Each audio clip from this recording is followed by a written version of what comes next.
Welcome to The Explainer. We're looking at a truly fascinating shift happening right now in July 2026. You know that old saying, data is the new oil? Well, we actually need a pretty major update to that analogy, because right now, GPUs are the new oil. The demand for compute power has absolutely exploded, and it is fundamentally reshaping the global economy. Today, we're unpacking a brilliant but honestly intense macro strategy that's transforming the AI landscape, straight from our source material. Let's get right into it. Okay, let's dive right into this. Our source describes NVIDIA not just as a hardware tech company anymore, but as the constitutional monarch of the AI civilization. What this effectively means is that NVIDIA has positioned itself as the absolute middleman. They are the primary distributor of intellectual and economic creation in this totally new era. It's just a neutral, undeniable reality detailed in the text. They literally own the path through which almost all AI innovation has to travel. To understand how they achieve this royal status, we have to look at what the source calls the Tollbooth Strategy. This is NVIDIA's new partner program that rolled out in early July 2026. Instead of just buying chips outright, fast-growing AI startups get token credits for cloud infrastructure, and in exchange, NVIDIA gets a share of their future revenue. This isn't just some clever financial innovation. It's a strategic takeover of the ultimate choke point in the entire AI ecosystem. By doing this, NVIDIA is essentially taking out a mortgage on the future of autonomous agents and multi-agent systems. Now, what's really interesting about this is the sheer volume we're talking about, 200,000. In just the very first phase of this rollout, NVIDIA is making a potential 200,000 top-tier GPUs available to these fast-growing AI companies. That is an astronomical amount of compute power. It's an offer that startups, who are totally desperate for resources in a silicon-starved market, find incredibly hard to refuse, which naturally pulls them right into this new economic model. And they aren't just winging this or paying out of pocket on a whim. Alongside this massive GPU offering, NVIDIA is quietly backing the entire operation with a staggering $20 billion in debt financing.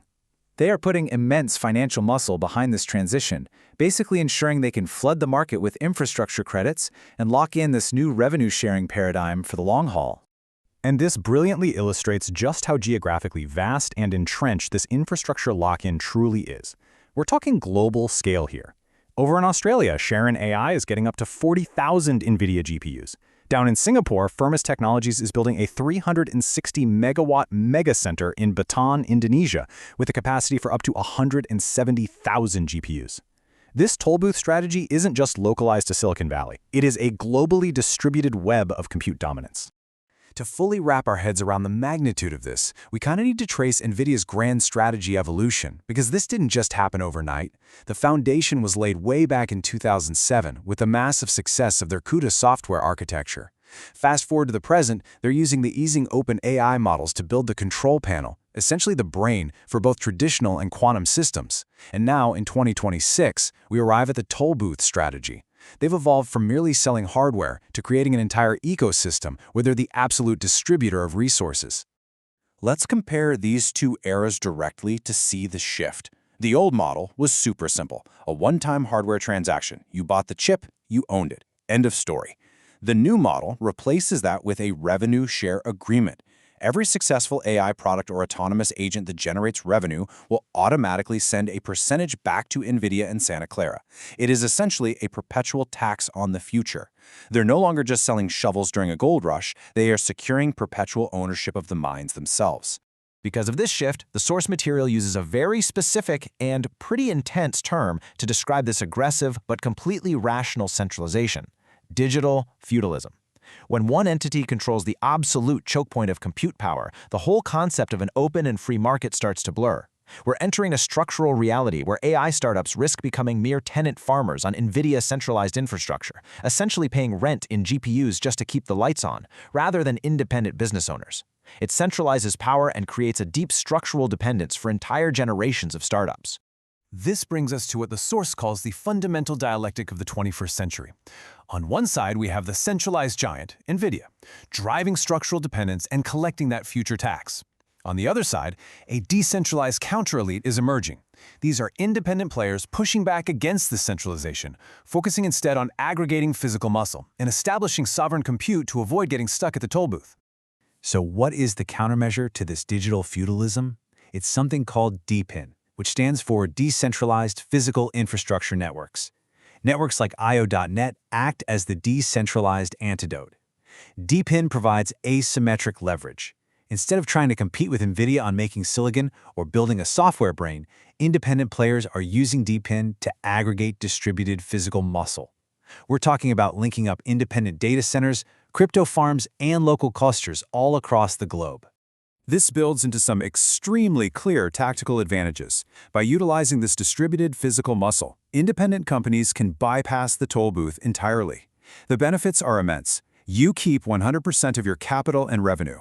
There is absolutely zero future tax mortgaging your success. And, crucially, you gain protection from corporate censorship by operating in a parallel, decentralized market. So the crucial point is this concept right here, compute sovereignty. The source emphasizes that this is no longer a luxury, it is an absolute necessity. Compute sovereignty means owning or at least having independent, unmortgaged access to compute power. Moving forward, possessing this sovereignty will be the ultimate deciding factor in determining which companies actually survive as independent autonomous entities and which ones are reduced to being mere operators generating profit for the toll booth owner. How do you achieve this? Well, the analysis outlines 3 highly actionable steps for leaders and strategists. Number 1, diversify your infrastructure risk immediately. Number 2, don't completely abandon the traditional players. Maintain your enterprise cloud ties with AWS, Google, and Microsoft. And number 3, start developing compatibility with decentralized compute protocols right now. This is no longer just an IT budget issue, folks. It is a matter of corporate and, honestly, even national security. We're going to leave you with this final, provocative thought presented directly from the source. Where are your agents running? Take a moment to really ponder your own vulnerability here. If your multi-agent systems and proprietary models are built on infrastructure that demands a mortgage on your future revenues, you don't really own a business. You're just a tenant in a digital feudal system. Because as this clash continues, one thing is absolutely clear. Whoever owns the compute owns the future. Thank you so much for joining us for this explainer, and we'll catch you on the next one.